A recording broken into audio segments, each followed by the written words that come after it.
Hey Kiara, let's go over your paper here. I know you worked really hard on this and it shows. This definitely is stronger than what you did in some of your paragraphs. So let's go through that. Make sure you're spell checking here. It's better. Your intro definitely is better and your thesis is very good, but it's still a little bit wordy. I'm always being labeled because of my family. I always have to explain how everyone is in my family is not the same. Like, my situation's not really needed. It's hard because once people figure out who my family is, they start assuming I am just like them. This is a good sentence. I'm trying to get away from that, become my own person.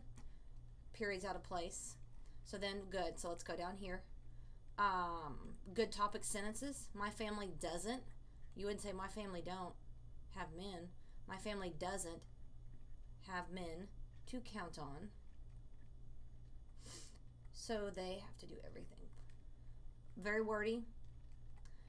I would say my family does not have men to count on, so they have to do everything for themselves. This is done by stealing. So growing up around women that are boosters who steals and then selling the stolen items to get money. One, that's an incomplete sentence. And then boosters, really not sure what you mean by that. So next sentence.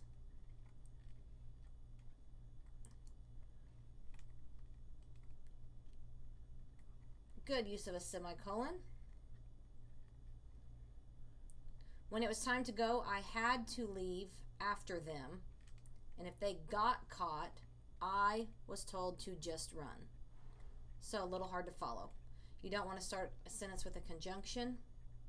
My aunt tossed me a bag, and I ran with it and never looked back, not know that I helped her still. Not knowing.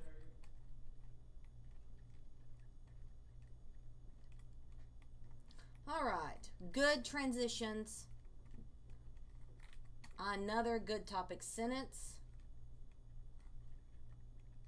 At the age of 6 years old, spell out smaller numbers. This is a wordy sentence. At the age of just 6 years old, I went with my grandmother to her friend's house and witnessed them doing drugs. This resulted in a fight because she did not have enough money, so I would just reword that a little bit. This is a run-on. I didn't know how to respond after watching my grandmother fighting a man over drugs. Good sentence, just a run-on. It was traumatizing. New sentence.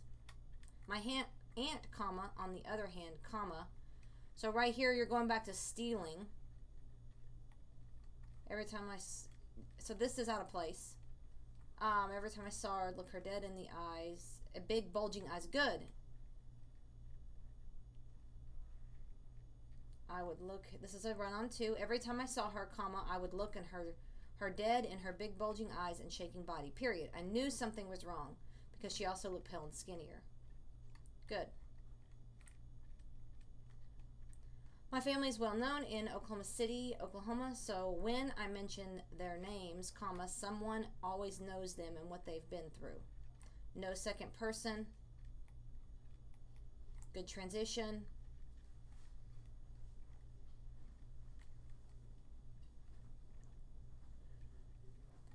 She copied those and waited to see the winning numbers on television, but the scratch off, she printed those off.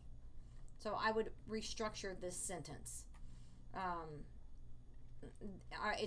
not exactly sure what you're saying there. So she copied them and printed them off. So I would be clear.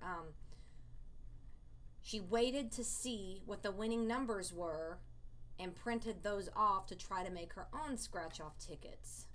I also witnessed her printing off fake $20 bills.